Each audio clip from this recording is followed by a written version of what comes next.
નમસ્કાર વિદ્યાર્થી મિત્રો, આપ સર્વે વિદ્યાર્થી મિત્રોનું હાર્દિક સ્વાગત છે આપણી યુટ્યુબ ચેનલ ગુરુ જ્ઞાન શાળાની અંદર।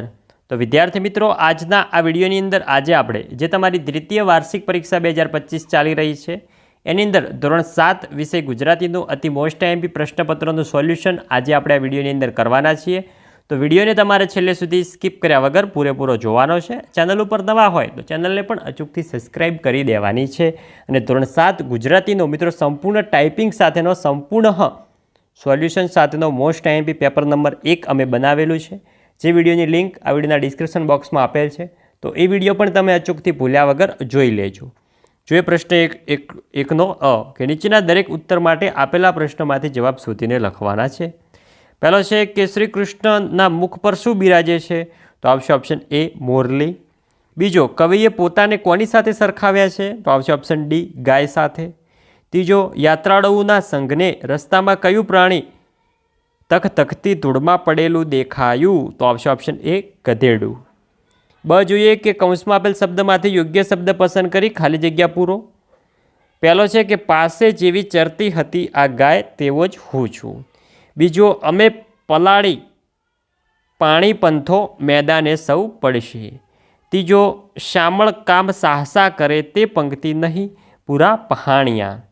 આગળ મિત્રો તમને પ્રશ્નો આપેલા છે, એ પ્રશ્નોના તમને જવાબ નહીં આપેલા હોય, તમારે જાતે શોધીને આ પ્રશ્નોના જવાબ લખવા તૈયાર કરવાના છે, જેથી કરીને તમે આ પ્રશ્નોનો જવાબ વાંચવા જશો એટલે તમને બીજા પ્રશ્નો પણ નજરે ચડશે અને તે પણ તમને યાદ રહી જશે। પરીક્ષાની અંદર તે પ્રશ્નો પણ પૂછાય તો પણ તમે લખી શકો। જોઈએ કહ્યું કે નીચેના એક એક વાક્યમાં ઉત્તર લખો। 8 પ્રશ્ન હશે, એમાંથી 6ના જવાબ તમારે આપવાના છે। પહેલો છે, આકાશમાં શાનો અવાજ ગાજી રહ્યો છે? તો શ્રી કૃષ્ણએ વગાડેલી મોરનીનો અવાજ આકાશમાં ગાજી રહ્યો છે। બીજો, શ્રી કૃષ્ણના દર્શનથી શું થાય છે? તો શ્રી કૃષ્ણના દર્શનથી આપણા સર્વ દુઃખ ભાગી જાય છે। ત્રીજો પ્રશ્ન છે કે પંખીઓ ડરીને ઉડી જાય તો પણ કવિ તેમને શું માનવાનું કહે છે? ચોથો, ઉનાળો આકાશે હતો એમ શા પરથી કહી શકાય? પાંચમો, ગંધર્વનો પ્રાણ દાતા અન્ય યાત્રાળુઓને શો જવાબ આપે છે? છઠ્ઠો, કાવ્યમાં શી રીતે વિજય મેળવવાની વાત કરી છે? સાતમો, આપણી પાસે શું હોય તો મોત આપણને મારી ન શકે, તો જિંદગી જીવવાની જિંદાદિલી હોય તો મોત આપણને મારી શકે નહીં। આઠમો છે, વચન પૂર્તિ હેતુ રામે વિભીષણને શું આપ્યું? તો પાતાળ લોકમાં। નેક્સ્ટ હવે આગળ વધીશું। ડ જોઈએ કે નીચેના પ્રશ્નના 2-3 વાક્યમાં જવાબ લખો। 3 પ્રશ્નો આપેલા હશે, એમાંથી કોઈ પણ 2ના જવાબ તમારે આપવાના છે। એમાં પહેલો, રે પંખીડા સુખથી ચણજો, કાવ્યમાં કવિ શું જોઈને દુઃખી થાય છે? બીજો, કેવા કેવા લોકો ઉતાવળે કામ કરતા નથી? ત્રીજો, આપણને શું જોઈએ છે તે ખબર હોય તો જ તે મેળવી શકાય, એટલે તમે શું સમજ્યા? હવે જોઈએ પ્રશ્ન 2 કે નીચેના દરેક વિકલ્પોમાંથી સાચો વિકલ્પ શોધીને જવાબ લખો। પહેલા, ભારત દેશમાં કુલ કેટલી શક્તિપીઠો છે? તો બી 51। બીજો પ્રશ્ન છે કે પર્યટન અને પ્રવાસ થકી માણસ કેવો બને છે? 4 ઓપ્શન આપેલા છે, આનો મિત્રો જે સાચો જવાબ હોય એ તમારે કમેન્ટની અંદર જણાવવાનો છે। જેનો જવાબ સાચો હશે એની કમેન્ટ પિન કરવામાં આવશે। હવે જોઈએ એક એક વાક્યમાં જવાબ આપો। એમાં પહેલો કે તવાંગ પાત્રમાં આશરે કેટલા ગુજરાતીઓ જોડાયા હતા? તો આવશે 30 જેટલા। બીજો, લલ્લુભાઈએ પ્રભુને શી પ્રાર્થના કરી? ત્રીજો છે કે સમર્થલાલના ઘરવાળા તેમને સેના જેવા કહે છે? તો મરચા જેવા।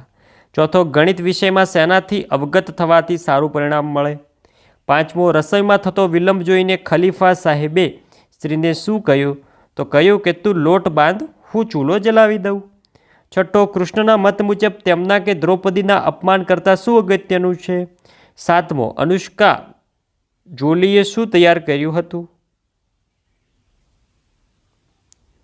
નેક્સ્ટ હવે આગળ વધીશું। કે નીચેના પ્રશ્નના ઉત્તર 2-3 વાક્યમાં લખો। 4 પ્રશ્નો આપેલા હશે, પછી કોઈ પણ 3ના તમારે જવાબ આપવાના છે। એમાં પહેલો કે સુરતના નાચગાન વિશે ચંદ્રિકાબેને શું કહ્યું? બીજો, બકુભાઈને સુરણવાળાનો સ્વભાવ કેવો લાગે છે? શા માટે?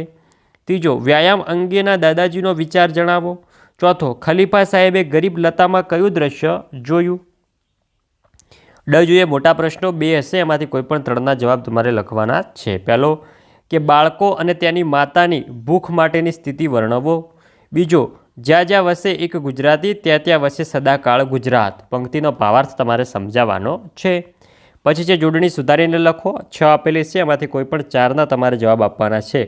પહેલો છે પિતાંબર, બીજો છે રજિસ્ટ્રેશન, ત્રીજો છે અભિનંદન, ચોથો છે ઉત્સુકતા, પાંચમો છે કરુણા અને છઠ્ઠો છે વિચિત્ર. બ છે કે નીચેના શબ્દોના સમાનાર્થી શબ્દો લખો. પહેલો પિતાંબર તો થશે વસ્ત્ર, પરંપરા તો થશે રિવાજ, કંગાળ તો થશે ગરીબ, આશીષ તો થશે દુઆ અને આશીર્વાદ, વિવશ તો થશે વ્યાકુળ, ગમગીન તો થશે ખીન અને ઉદાસ. હવે જોઈએ વિરુદ્ધાર્થી શબ્દ. બંધન તો મુક્તિ, ગરીબ તો તવંગર, સુટેવ તો કુટેવ, પરિચિત તો અપરિચિત, વિધવા તો પરણિત, માન તો અપમાન.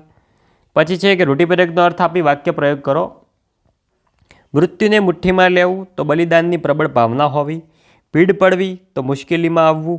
પછી છે શબ્દ સમૂહ માટે શબ્દ કે લતા મંડપમાંની જવા આવવાની સાંકડી શેરડી તો આવશે કુંજ ગલી. બીજો મહમ્મદ પયંગબર પછી ઇસ્લામી ધર્મનો વડો તો આવશે ખલીફા. ઈ છે કે નીચેના વાક્યમાં સર્વનામ શોધીને લખો. તો મહેમાનો ક્યારે આવશે તો આમાં થશે સર્વનામ અને એનો પ્રકાર છે વ્યક્તિવાચક સર્વનામ. આગળ જોઈશું ઉ કે નીચેના પ્રશ્નમાંથી વિશેષણ શોધીને લખો. તો ભારત દેશમાં કુલ 68 તીર્થ સ્થાનો આવેલા છે. તો 68 એ મિત્રો થશે સંખ્યાવાચક વિશેષણ.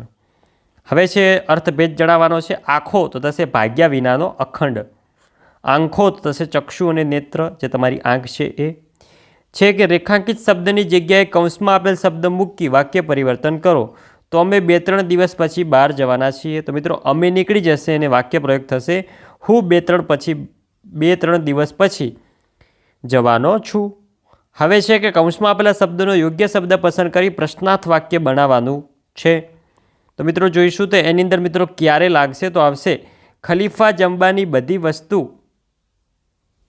એ સ્ત્રીને ક્યારે ઘરે આપી ગયા. હવે જોઈએ કે વાક્યમાંથી સંયોજક દર્શાવવાનો છે કે છોકરા ભૂખ્યા થયા હતા અને ખાવા માટે પડાપડી કરતા હતા. તો મિત્રો જે અને છે એ મિત્રો આપણો સંયોજક થશે.